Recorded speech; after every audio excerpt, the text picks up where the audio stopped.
Yeah, thanks. You too.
Alright, so do you remember her?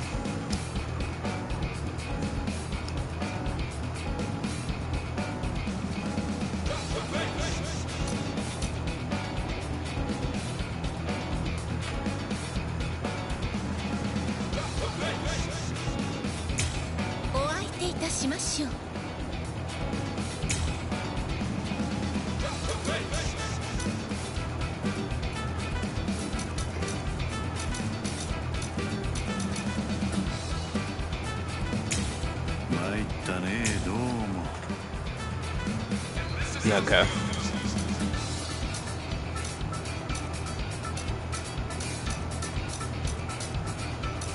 Do you remember what I said about her?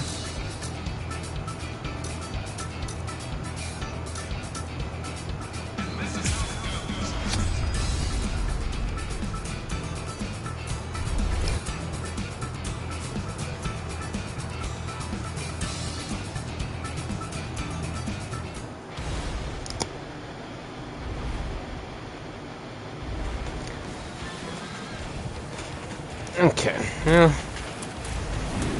you'll see.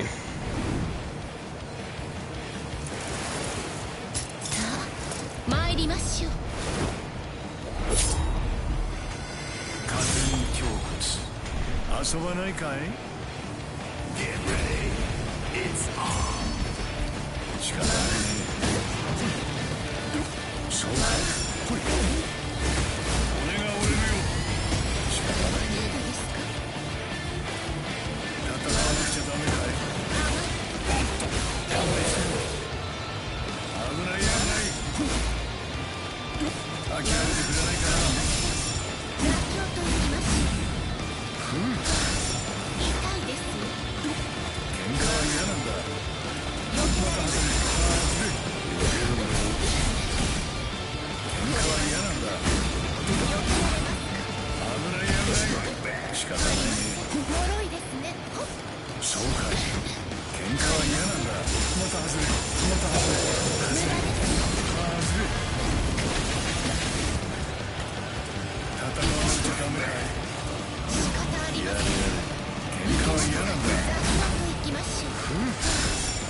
Ad break right when the transformation started. No, so you missed it.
Yes, it took down 7.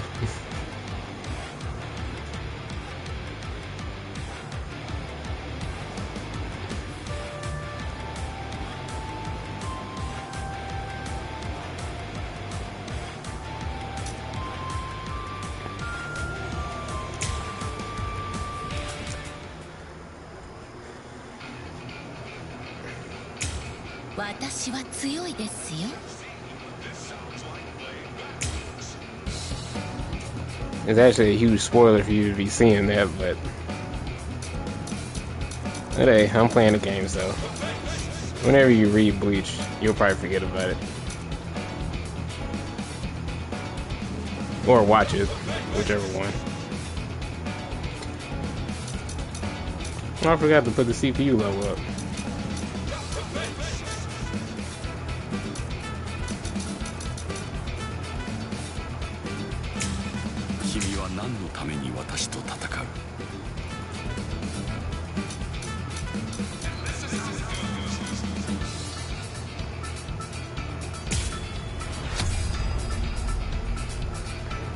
Never forget about it. Your mind at the moment is mainly on One Piece. Yeah. Well, you'll see. Hopefully you don't get an ad again, so you can actually see the transformation. So look at her face.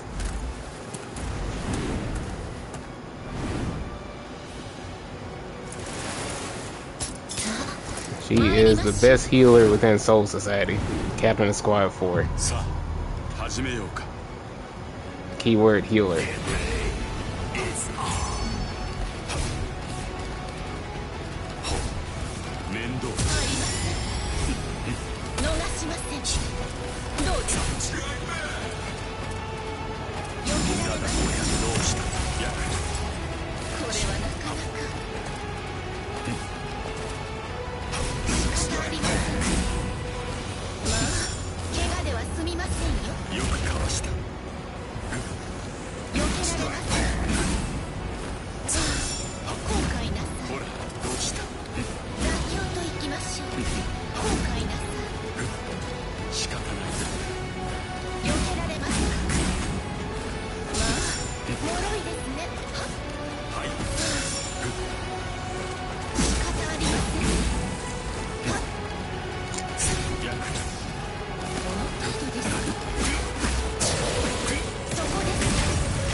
I'll at least show you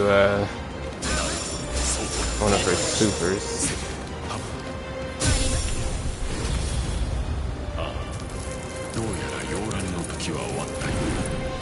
I'll show you the one in her regular form and then the other.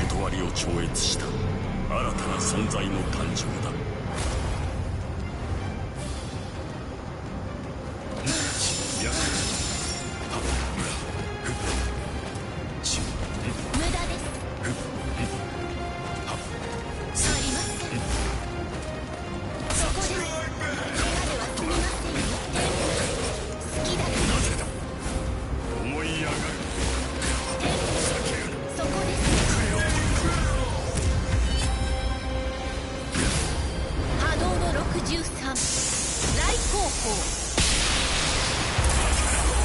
こんなことがあってはならない。戦いを始めましょう。挽回。水月。座興はこれにておしまい。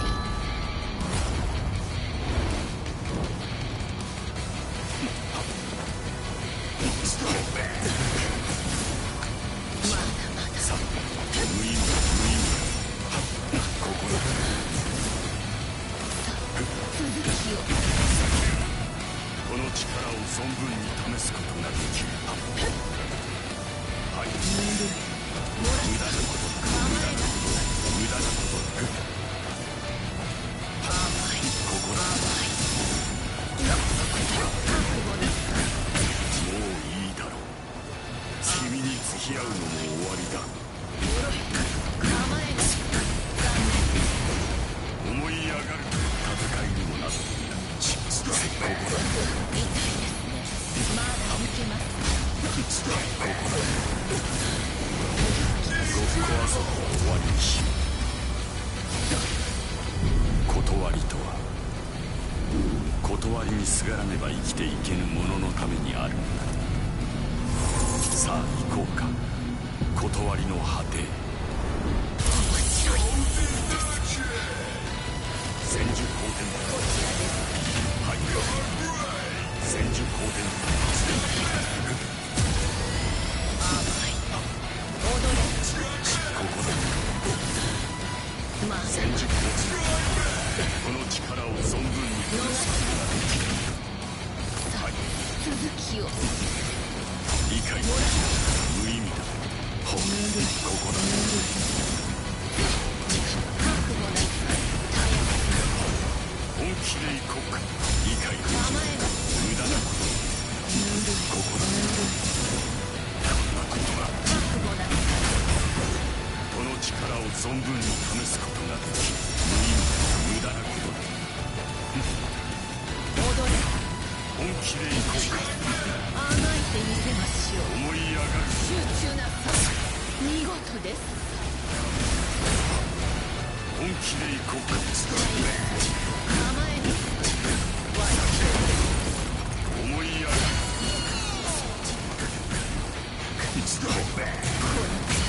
冒険の創造 Ah, I'm dead.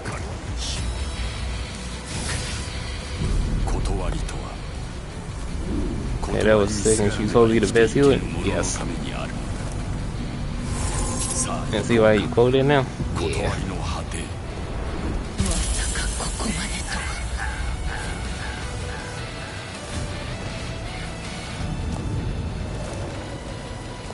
Such a cheap character.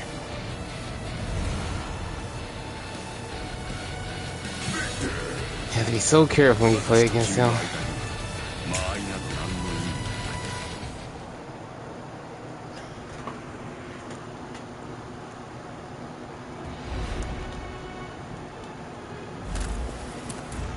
Get ready.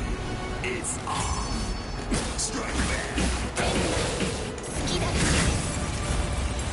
せい。面倒だ。ほらどうした。これはどうかな。無駄です。どうです。何を恐れることがある。やばい。仕方ない。ですか。動くな。逃したか。ほらどうした。見えますか。どうかしましたか。無駄です。誇りが過ぎるぞ。波動の球児黒羊。やりますね。痛いですね。どうです。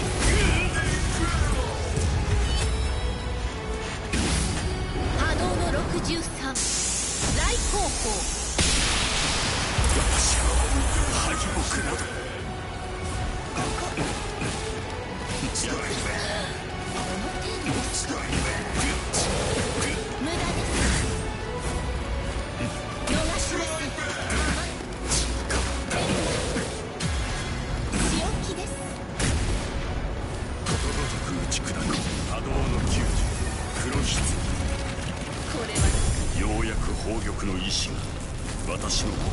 解し始めた。これより溶乱の時が始まる。 Yeah, she has quite the backstory. That will explain her Bankai.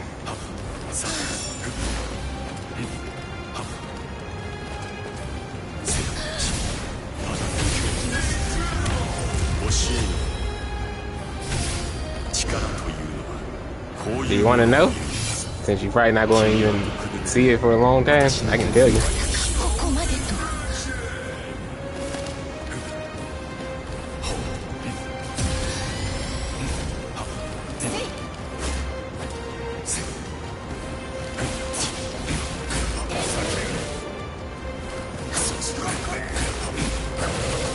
逃しなさい。どうですか。波動の63来航法。こんなことがあってはならない。ああ、どうやら溶乱の時は終わったようだ。この世界の断りを超越した新たな存在の誕生だ。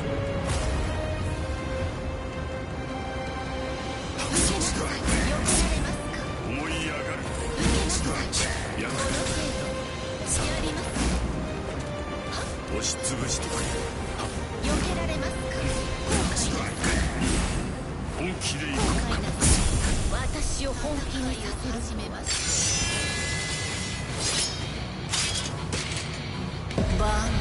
When I get into Bleach, when the final part is that was your blood war, it gets a definite, which probably won't be for a while. Okay. Alright. So I'll explain. Let me beat Aizen first.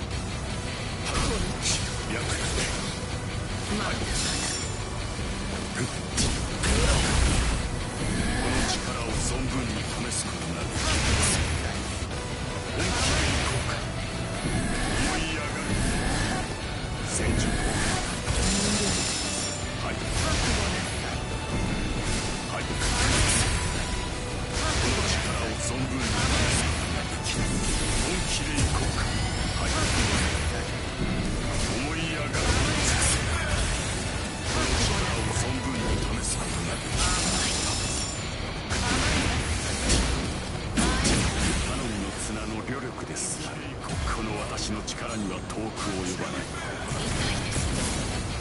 まだ行けます。ここだ。千手光伝。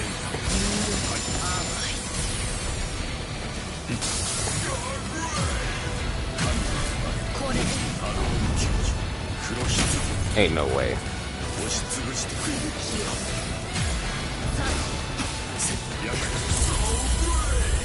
That's crazy. 断りとは断りにすがらねば生きていけぬ者のためにあるのだ。さあ行こうか。断りの果て。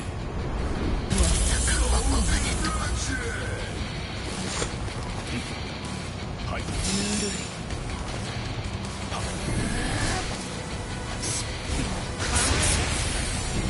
の力を存分に試すことができる。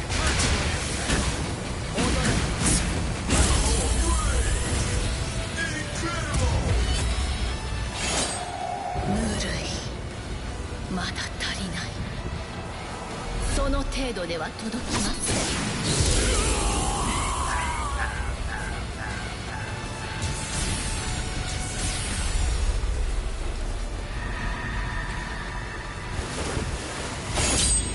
As I know from you, the manga portion of it didn't hold up too well. Yeah. Manga portion was rushed. So it was very confusing at the time. Alright. So basically, her name is Retsu Unohana, captain of Squad 4, and she has been the captain of Squad 4 for many years. Just like Yamamoto has been the captain commander of Squad 1 for, well, what, over 1,000 years or something like that? So a very long time. So she's about as old as Yamamoto, even though she doesn't look like it. Now, here's the thing. With Unohana, she is very loyal to Yamamoto, the head captain.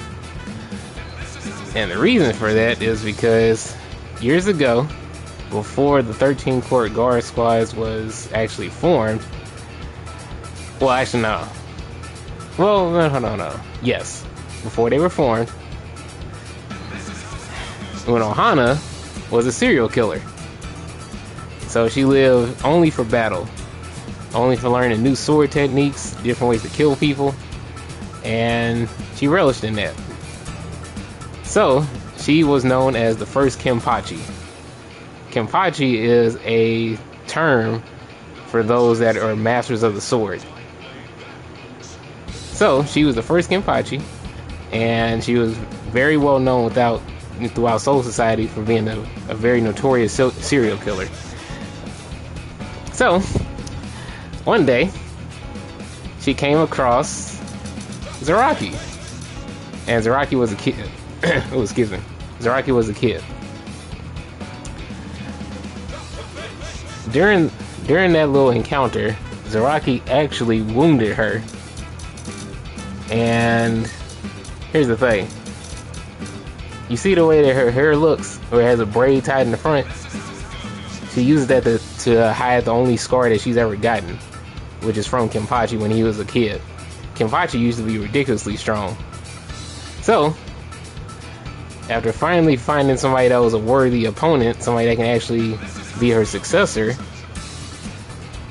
she decided to try to nurture Kenpachi to where he would become, the next one, and much stronger than her, because that's all that she sought. Now, here's the thing: since Kenpachi was still young and he had limitless potential, what she did was, instead of killing him or whatever, what she did was she actually became very proficient in Kaido, which Kaido is the healing arts, and also Kido. So she used that in order to prolong her battles, and that's her specialty. So she became an incredibly amazing healer. But the main reason why she did it was so she can prolong her battles as long as possible. That way she can heal her opponents. That way they can last longer against her. Now,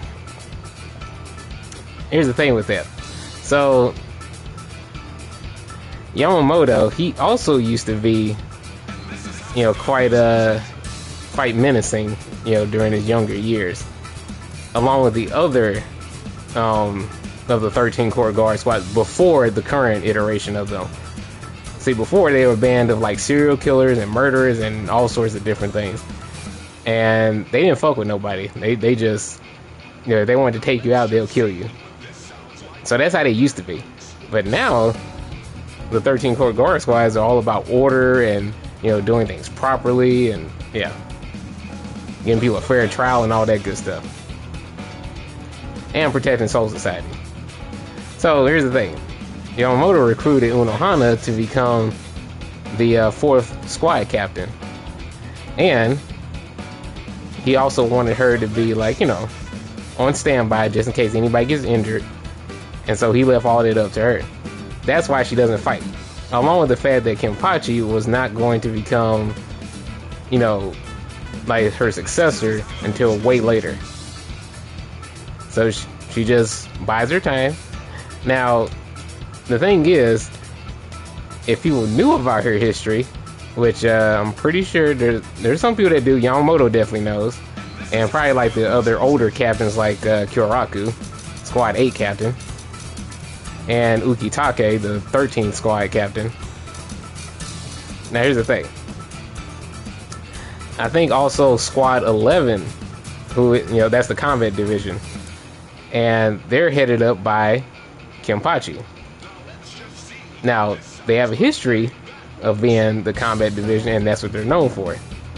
So I'm quite certain that all the Squad 11 people, they know who Unohana actually is, and all of them fear her. And Squad 11 don't give a fuck about who they fight, but her, they respect, because they know that she'll probably kill them.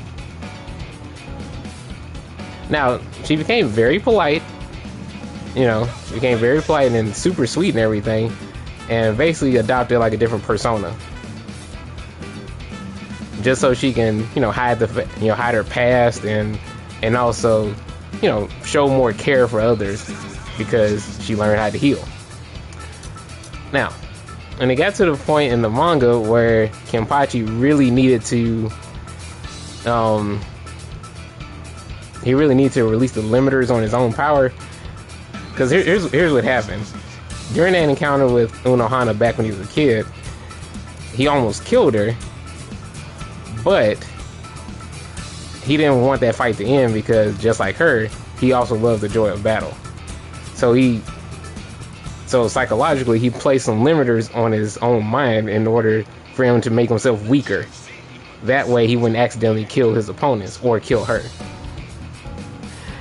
However, throughout the series, they don't really interact with each other at all until the manga, within the 1,000-Year Blood War arc. So, when it came down to it, over the course of the series, Kenpachi was gradually releasing the limiters that he placed on himself. And it came to a point where they were fighting some enemies that were so strong, they needed him to be at his absolute full power. So they tasked Unohana with taking him down to this place called the Muken, which is like it's a place like under the Soul Society where nobody would, you know, interrupt. Basically it's like an underground arena, essentially. And she was tasked with making sure that Kenpachi actually releases all of his limiters and realizes his full potential. And she's the only one that can do that, because with her unique talents of being able to heal people and even bring them back from death with her abilities, she was the perfect person for that. So when they actually fought against each other, Unohana kept killing Kenpachi over and over again after releasing her Bankai, and healing him rapidly at the same time and reviving him. Like, it got to, because with her abilities, I think her little blood looking mist that she has, and plus like the little liquid on her blade, yeah, she can like melt people like down to their skeletons, but she can restore you right back as well. And so every time that she killed him, she revived him, and then that released another limiter on his mind, and he kept getting stronger and stronger until finally he was actually able to retaliate and kill her and surpass her.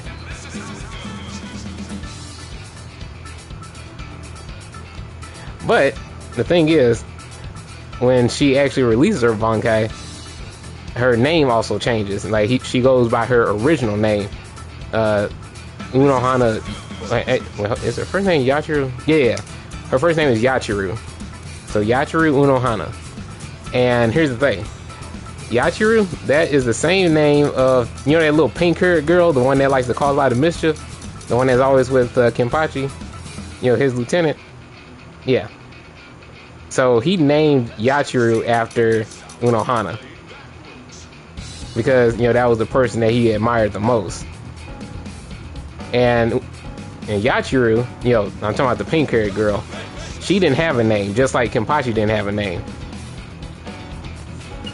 So he ended up naming her. So anyway, so she goes by Yachiru when she's using her Bankai. And also, a unique thing about her Bankai has the same name as her Shikai, but the kanji for it is different. So her Shikai is like a giant manta ray that can heal people, you know, by like, you know, putting them inside their, you know, his stomach or whatever. And her Bankai, so as you saw with the transformation, you know, she has like some bloody, you know, she has like some blood over her sword and everything, and then there's like this hellscape that happens, and it makes this, you know, like the atmosphere turn like red and everything, like it's a bloody mist. And her Bankai the kanji for that means, like, I think all things end. You know, very ominous, and it matches her change in personality. So yeah, anyway. So that's essentially in a nutshell, that's what happens. And that's why she drastically changes when she uses her Bankai. So she's actually a serial killer. But I absolutely love her. She's one of my favorite characters. Like, I love the contrast between her being, you know, super polite and nice and even motherly. And then, yeah, and when she gets serious, yeah, and then she becomes absolutely murderous and everything. I love it.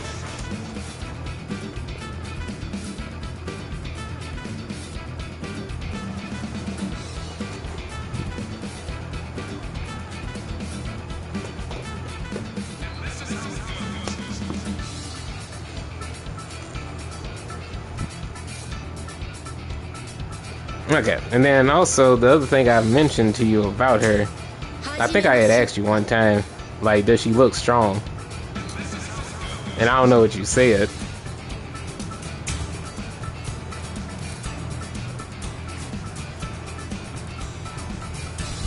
I said, in a nutshell, I just got hit by a character war for 3 different characters. Yes. Yes, she did. Oh, ad break. Okay.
Back, I didn't know it got even deeper than what I already knew with Kenpachi. Yeah. Yeah, his eye patch and the bells, yeah, those are physical limiters, but the real limiters are the ones he places on his own mind. Because he doesn't want to kill his opponents too quickly. He wants the battle to last. Unohana is, like I said, similar in that way. She wants to enjoy her battles to the fullest. So she'll heal people just so they can fight longer. But when she gets bored with you, then yeah, then she's just gonna kill you. And so, what was another thing? Well, if you saw her moves when I was in her Bankai state, you saw I was doing a lot of different sword slashes. So she learned like multiple sword styles. So she is like a peerless swordsman, like in all regards. So you can probably argue she's the best swordsman in all of Soul Society.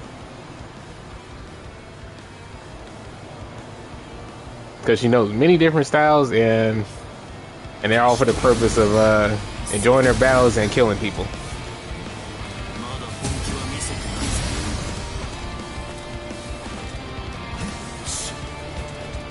But yeah, so I understand why they have her fighting with her sword sheathed like this when she's not using Bankai. Because she doesn't fight.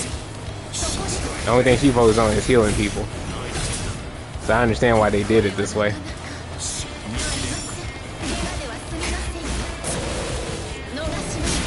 And then whenever there's interactions with Unohana in any capacity, it's like it's assumed that she's incredibly powerful, especially if you pay close attention to her. And nobody messes with her. Like throughout the whole series, like people don't dare challenge her. Like it's real subtle too, because it's like like why does nobody try to fight her? And let's see, what was another thing? Oh, so there's actually a little scene within the Hueco Mundo arc.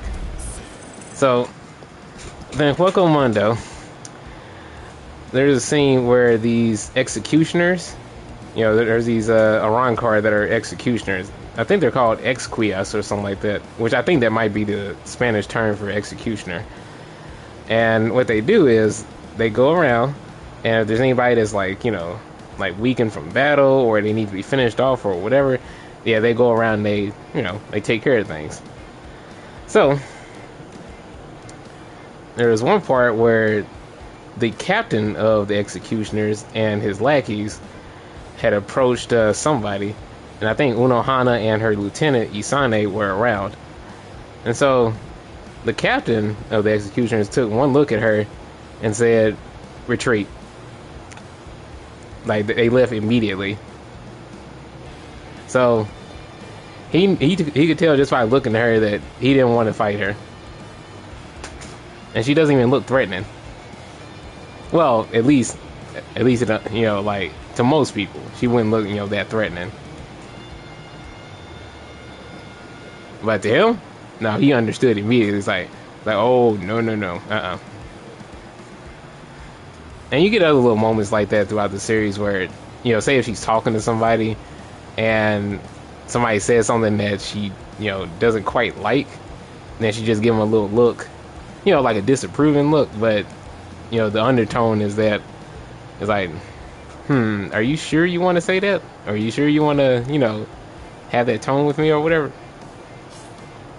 So she very politely lets people know not to fuck with her, and that's what I love about her. And plus, she's beautiful too.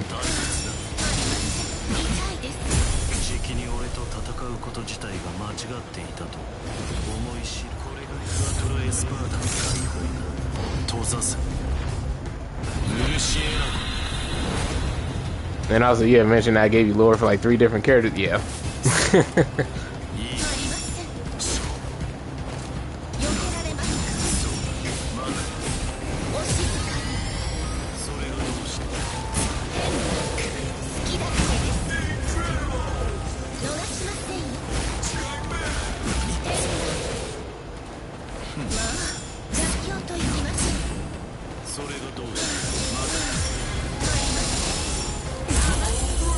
Let's see if I can win this without releasing my Zanpakuto.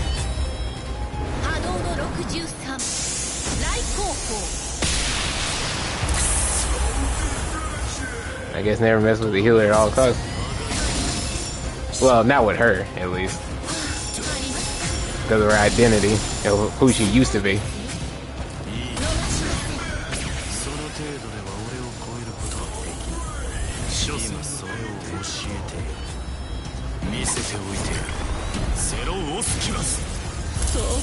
There was another moment, it was actually during Soul Society.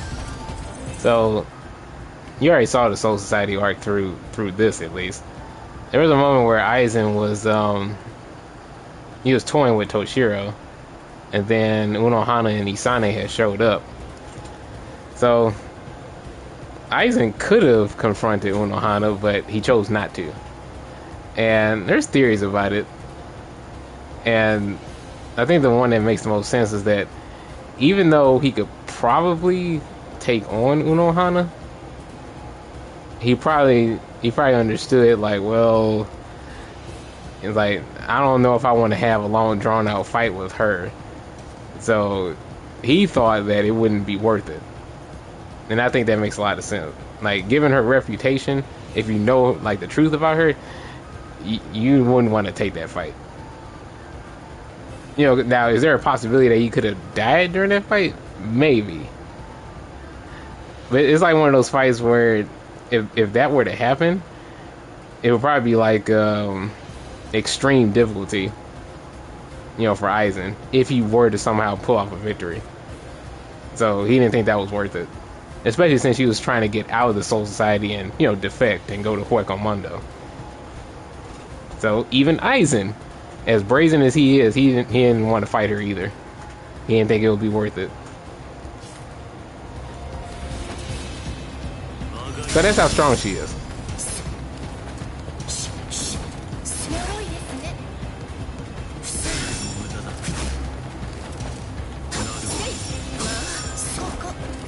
Yep, even Eisen.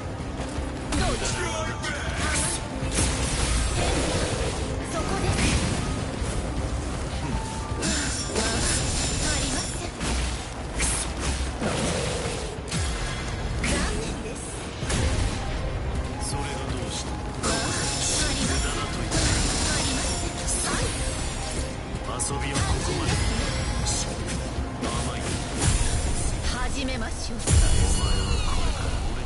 今以上の絶望を思い知ることになるにしたメスレクシンセグンダエター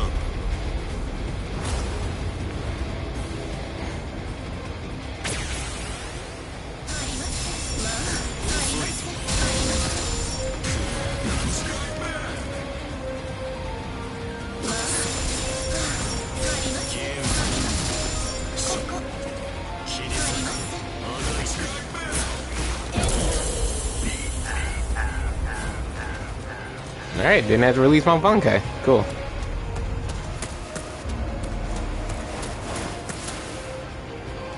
Yeah, alright, did you see that look? 満足ですか？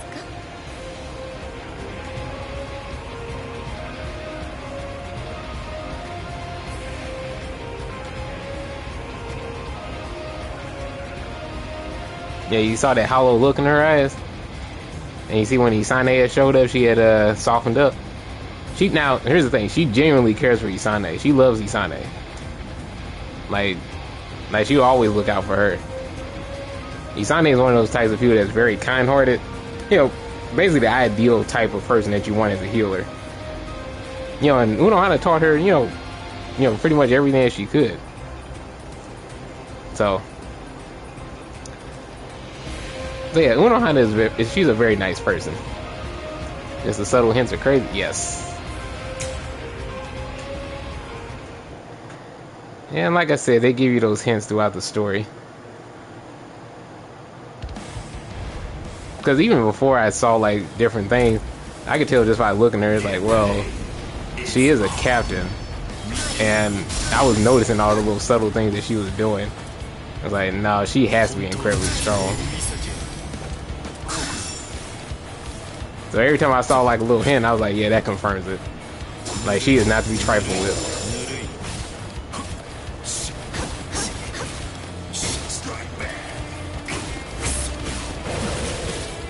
But anyway, her fighting style in this game, so what you have to do is use her signature. So you have to use that in order to build up your fighting spirit, which is, you know, the gauge for the awakening. So you have to build that up. And there's certain attacks that she can use in order to build it up, you know, faster. And that's the whole game plan with her. So if you want to win with her, get to Bankai as soon as possible.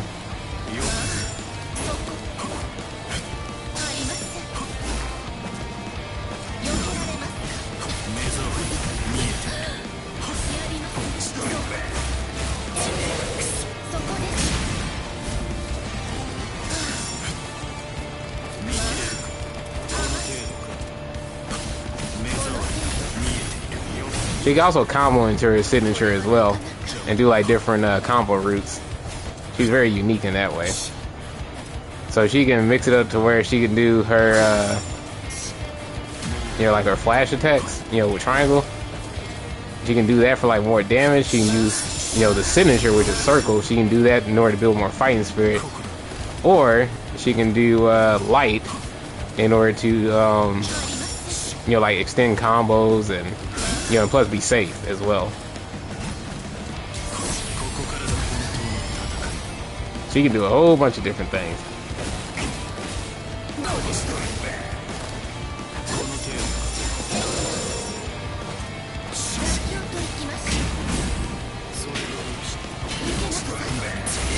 Yeah, you see that? See, look. So I'm doing, hold on, signature, light, see, and I'm safe. Signature, light, flash, and flash as an ender does, you know, damage. Signature,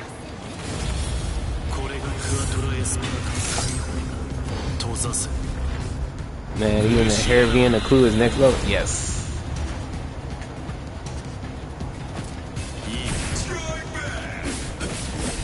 ほどほどが一番。はい、無駄です。どうです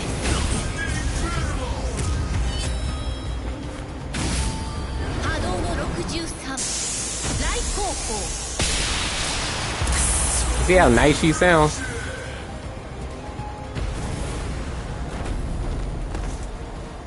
She's my favorite woman within Bleach.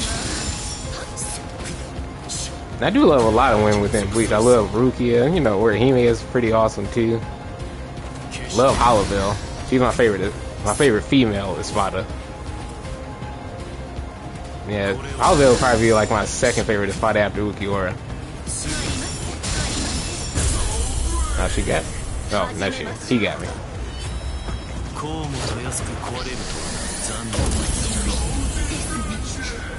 Okay.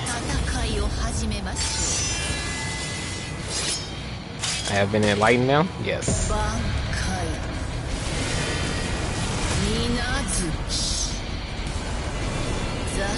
See the scar?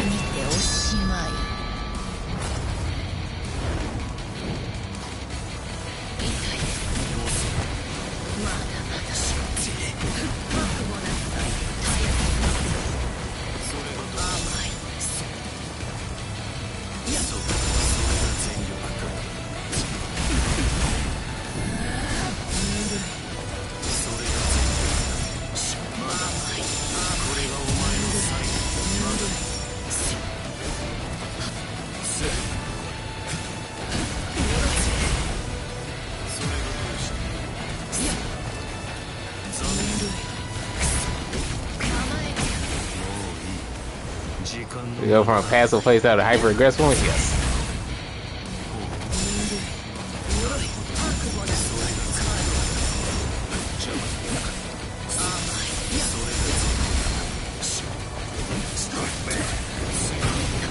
So you want to fill up her gauge to go to sublimation, and that's when she unlocks all her full combo routes.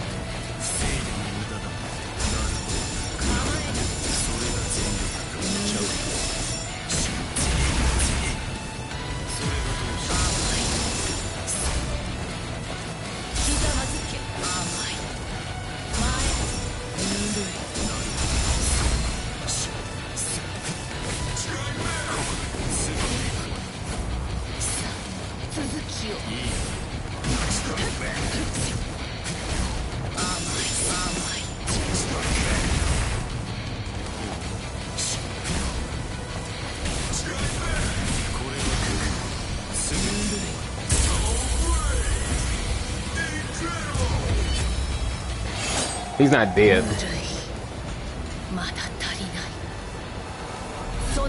It's only gonna do 2. And I think I understand why they have that one. That's I think that's probably like a callback to you know, her thinking like, oh well, Kenpachi hasn't awakened enough. So yeah. So it ain't enough for her. She gotta, you know, keep unlocking his mental blocks. That's probably what that's a callback to.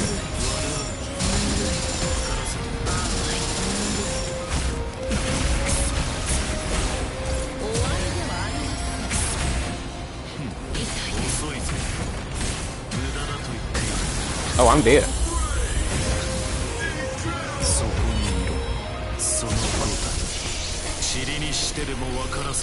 Onto the Relampago.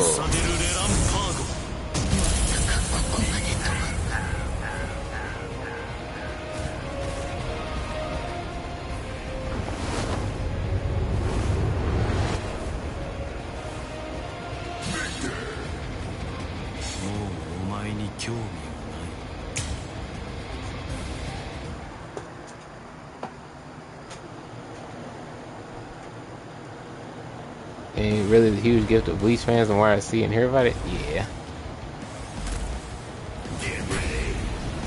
And it makes me happy that this actually exists.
I like that that does 4. Makes me happy. 閉ざせ許し得な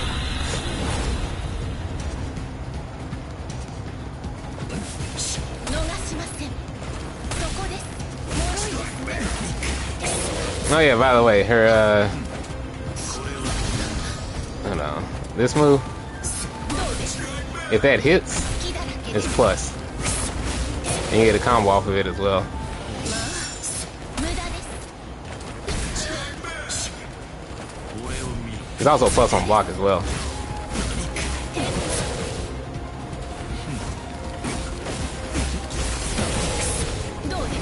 Pretty nice. Oh, he didn't want to take that combo.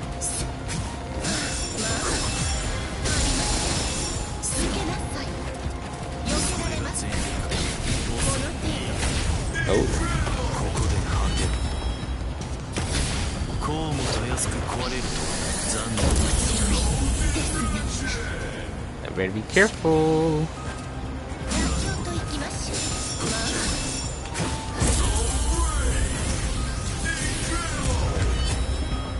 波動の63来航法。私を本気にさせるとはすみません。怪我では済みません。戦いを始めましょう。 I'll go to training mode after this. I'll show you the stuff I was doing in the last stream. 水月座興はこれにておしまい。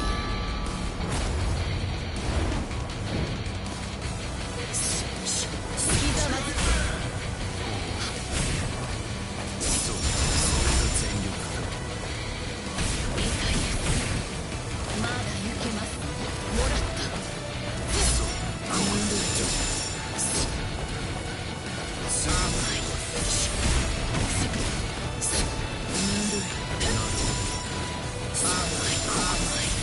その程度では俺を超えることはできない今それを教えてやる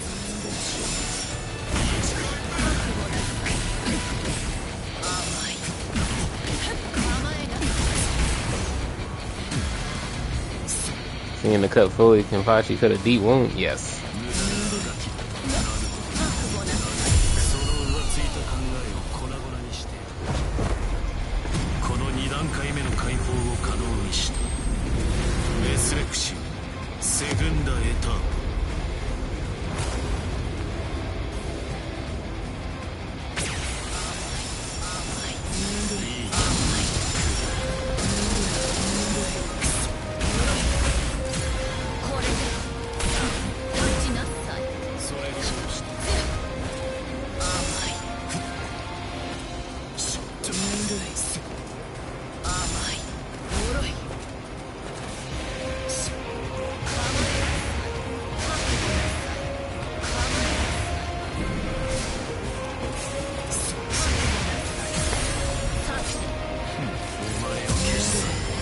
Oh wait, that's right. It changes when I get to sublimation.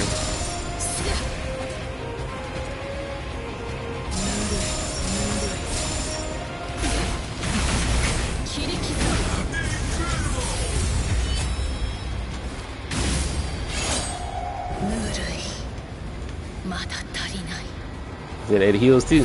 Yep. Yes, it does.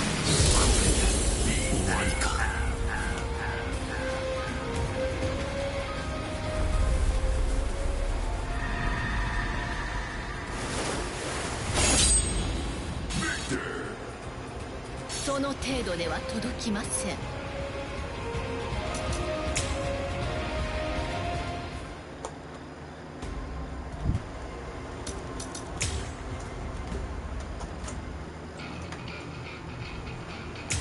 手短に終わらせましょう。退屈させるなよ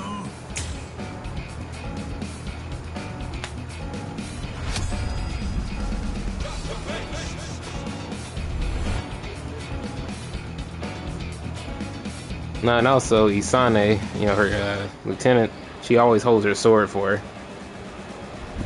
That's why she's there. Alright, so let's see. こうでなきゃいけねえ。これでしまいか。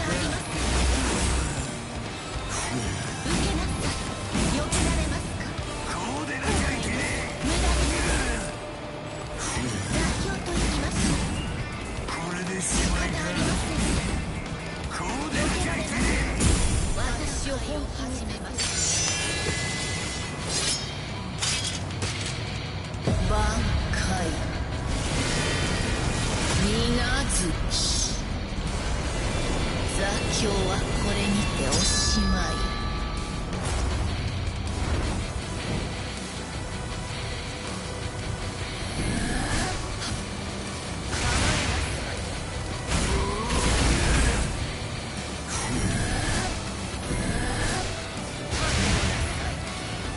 See how much stagger that projectile does?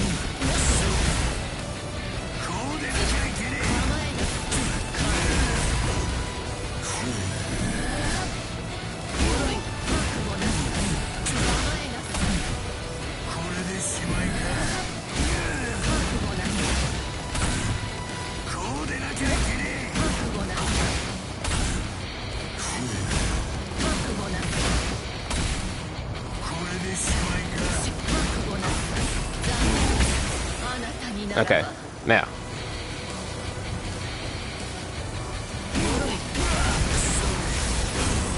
Yeah, so her flash combo changes to that.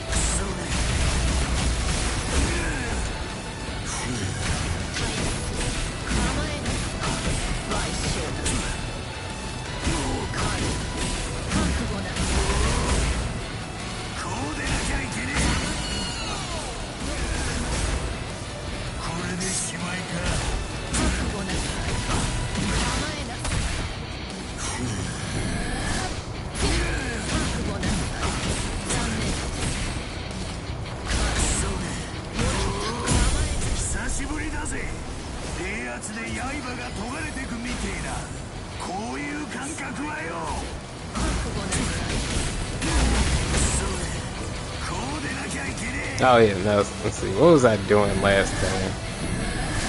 I was doing almost a TOD. How did I start it though?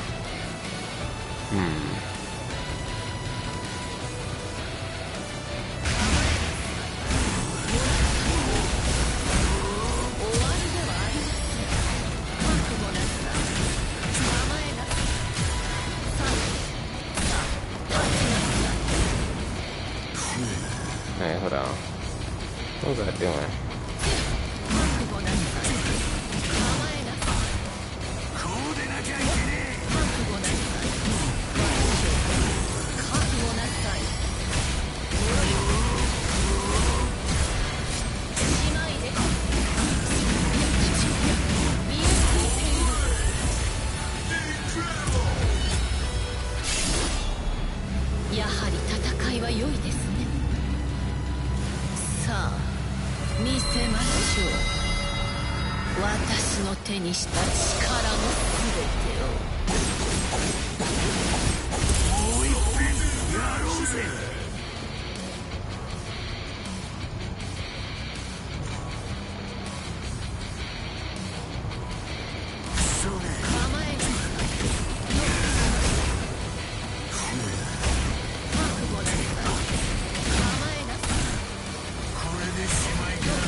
Alright, there's my TOD. Okay, cool.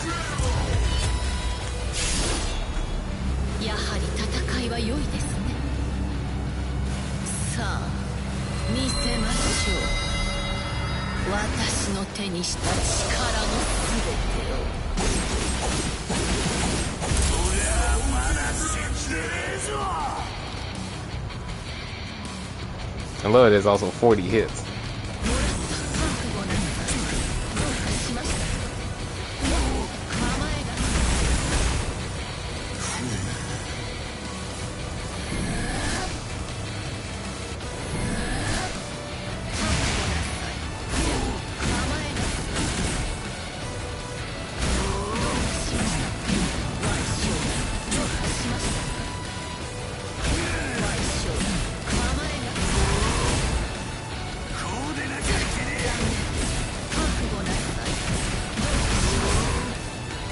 So you see how she can mix up her combo routes? こ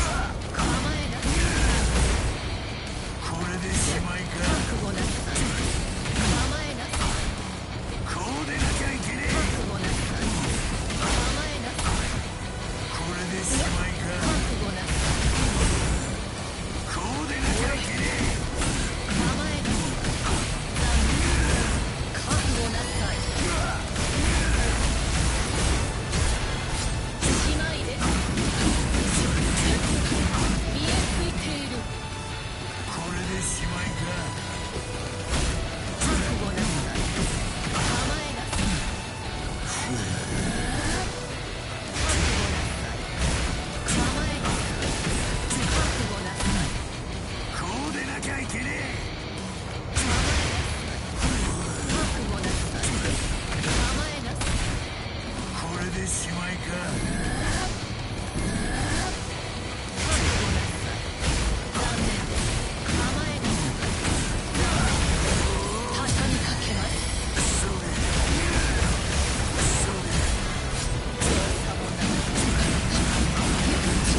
見えついてい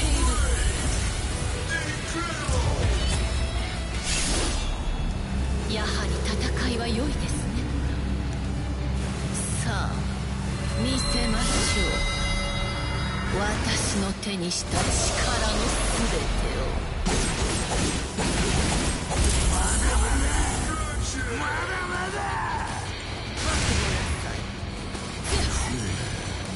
えなさい。もらった。覚悟なさい。構えなさい。こうでなきゃいけねえ。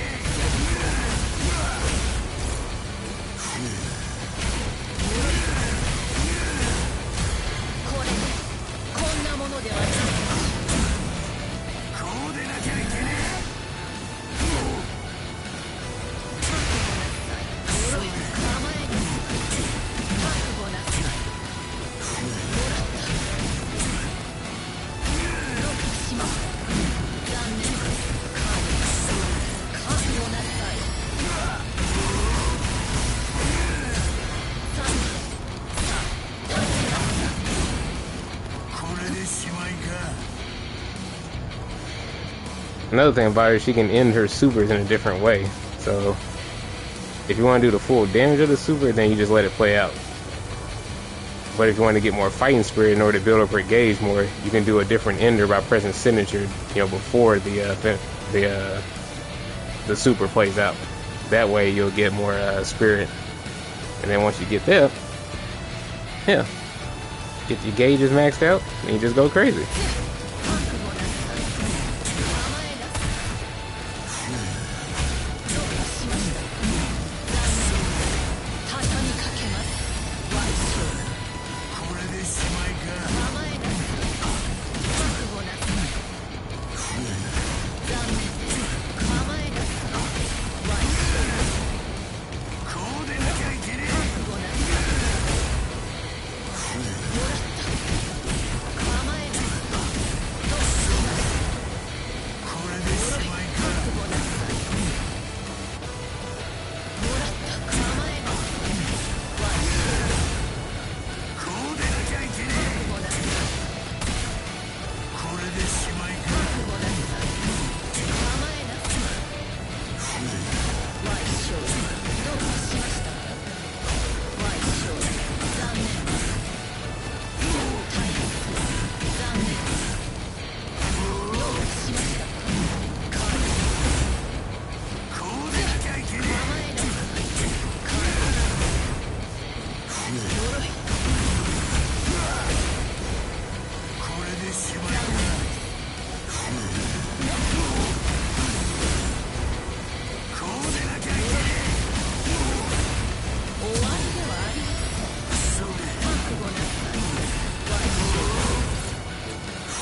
やはり戦いは良いです So ね what do you think, Alberto? さあ見せましょう私の手にした力の全てを俺はまだ死んでねえぞ。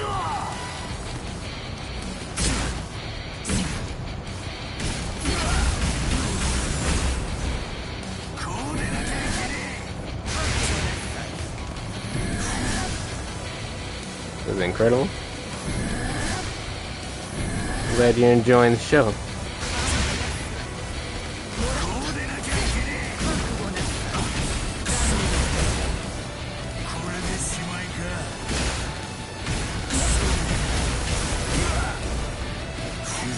Oh, okay. I'll see you tomorrow. Have a nice sweet dream. こうでなきゃいけねえ。これでしまいか。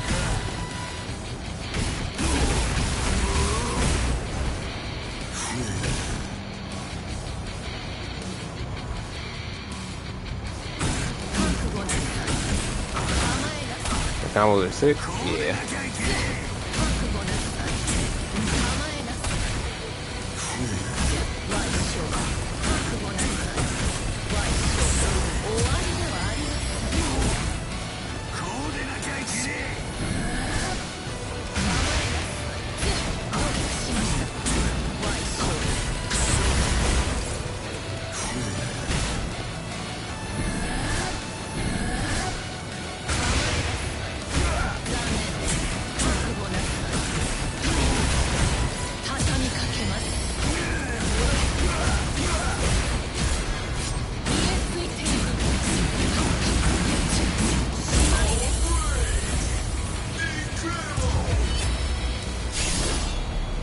やはり戦いは良いですね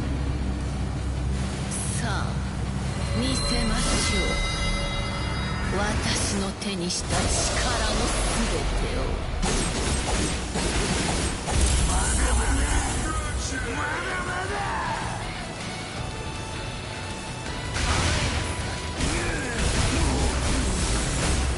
覚悟なさ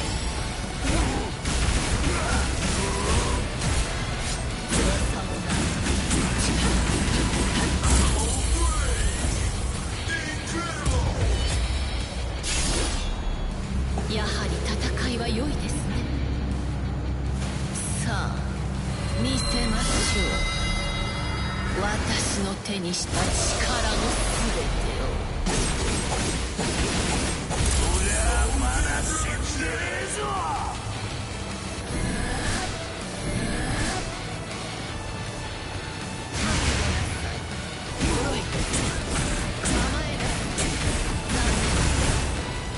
これでしまいか。こうでなきゃいけね畳みかけます姉妹です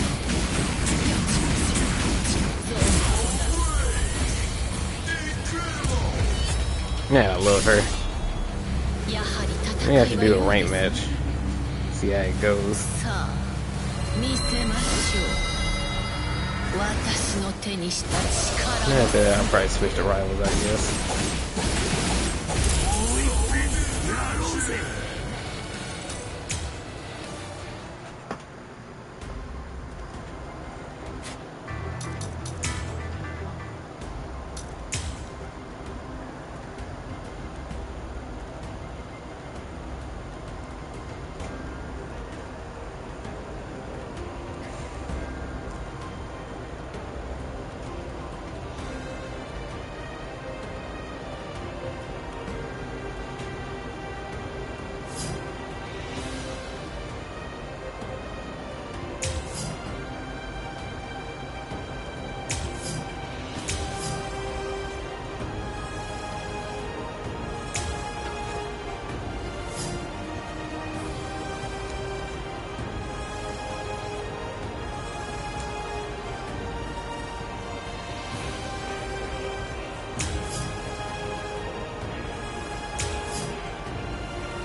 Oh, okay.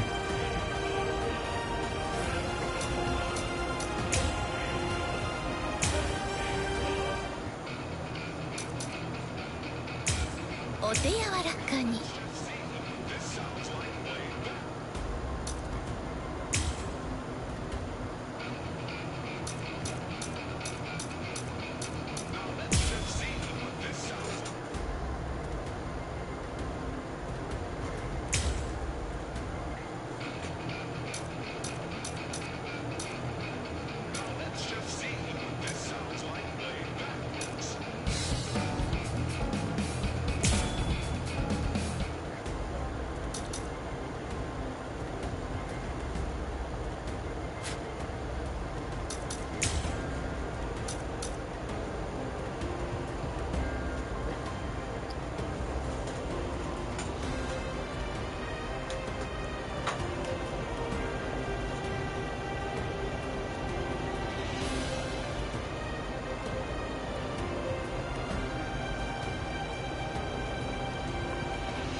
調べといこうか。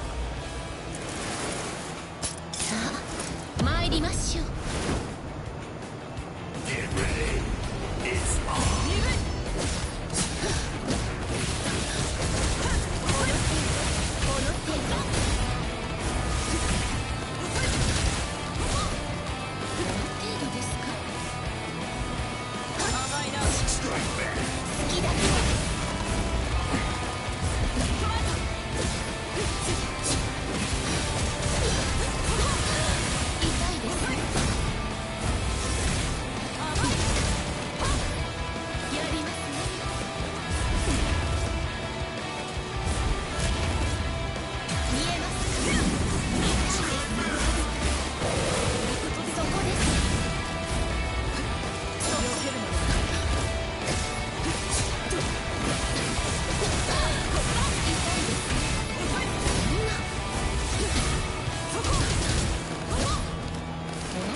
私の手で葬ってやる。これが私の力だ。貴様ではついてこられまい。この私にはな。早すぎな。理解できたか。貴様より私の方が優れている。とどめだ。消えるゼロ。想像以上です。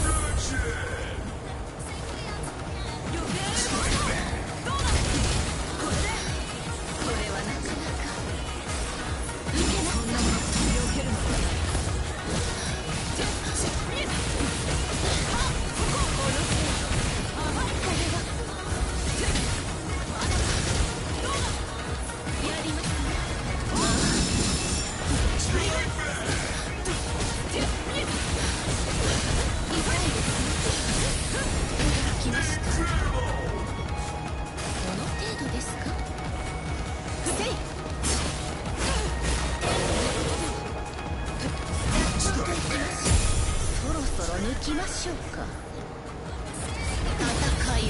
始めまし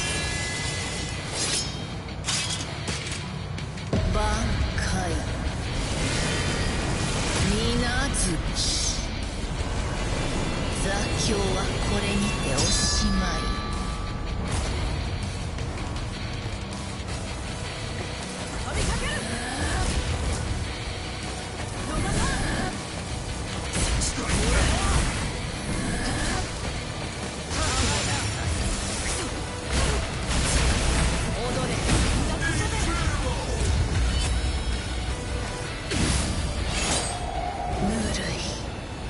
まだ足りない。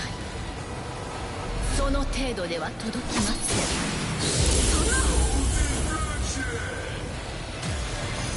甘い。反撃といきましょう。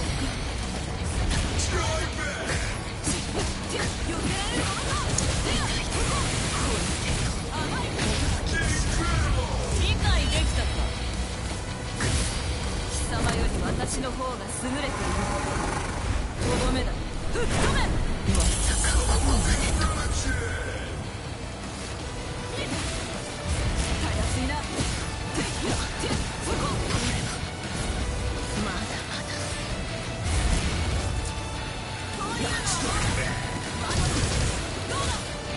まだ行けます。続きを。どうやらよほど死にたいようだな。これでどうだ。まだ行けます。続きを。こういうのはどうだ。たやすいな。あがいてみせましょう。もらったまだいけますね。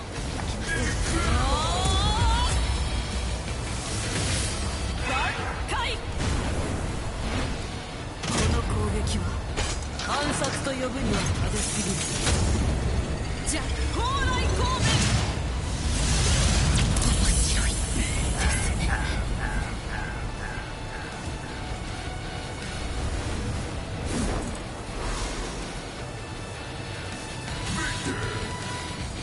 なんだこの程度か。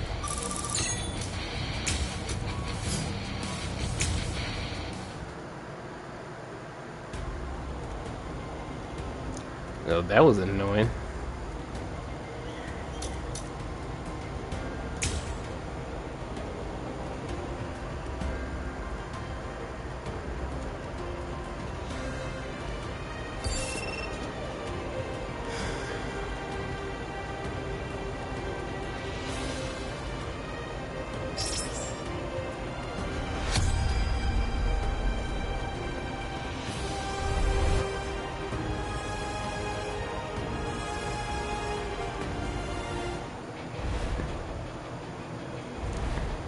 Alright, this is gonna be the last one.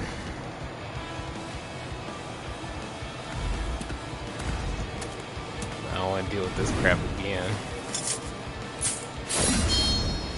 小手調べといこうか。さあ、参りましょう。たやすいな。お静かに。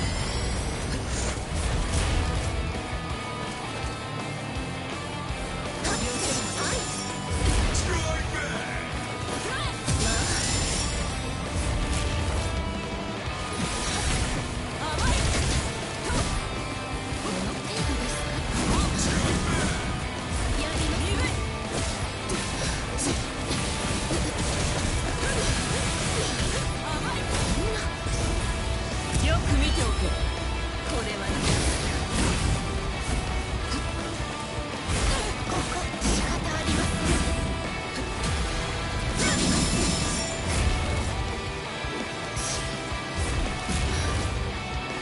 I'm fucking strapped, bro.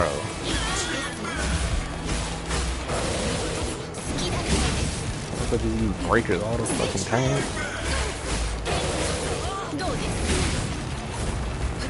か。はい、そんなものか。そこでたやすいな。この程度痛いです。来ました。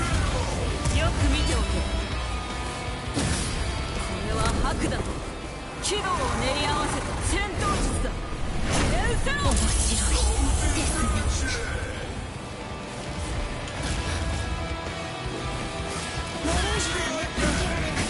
仕方ありません。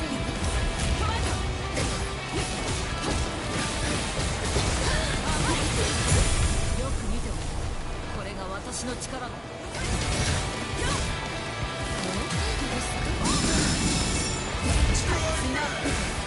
What? Attack that. 甘いな。鈍い。こ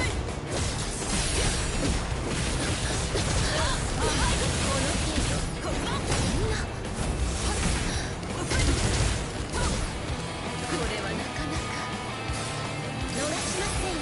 私の手で葬ってやる。これが私の力だ。貴様ではついてこられまい。この私にはな。Probably fight against the most annoying people. I swear.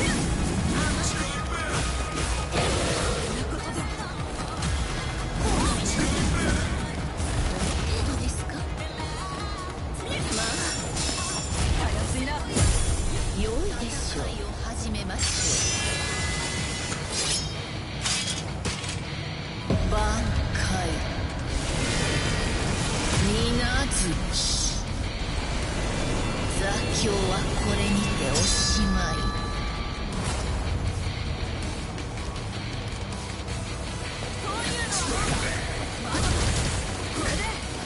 まだまだ切り刻む。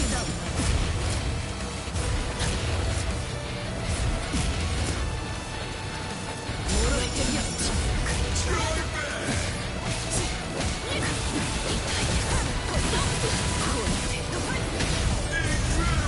理解できたか。貴様より私の方が優れている。とどめだ。吹っ飛べ。まさかここまでとは。 And it's fucking annoying too.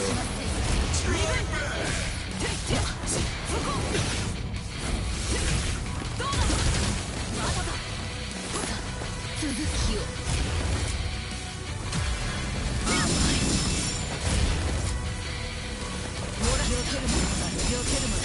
甘いな。集中なさい。覚悟なすか。ワイショー。踊れ。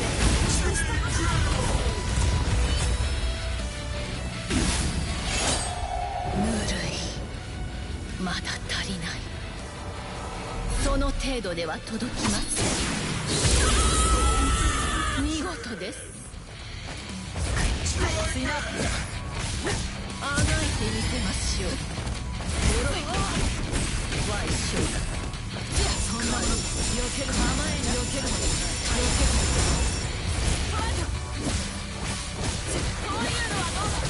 この程度。甘いか。どうだ。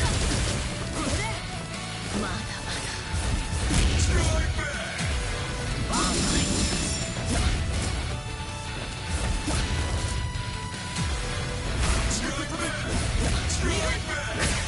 どうやらよほど死にたいようだな。痛いです。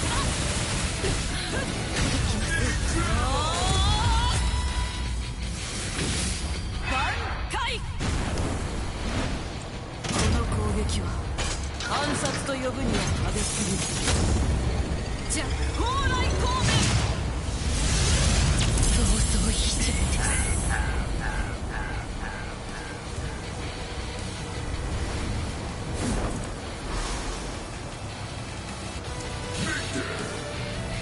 これを使うことになるとは私もまだ未熟だな。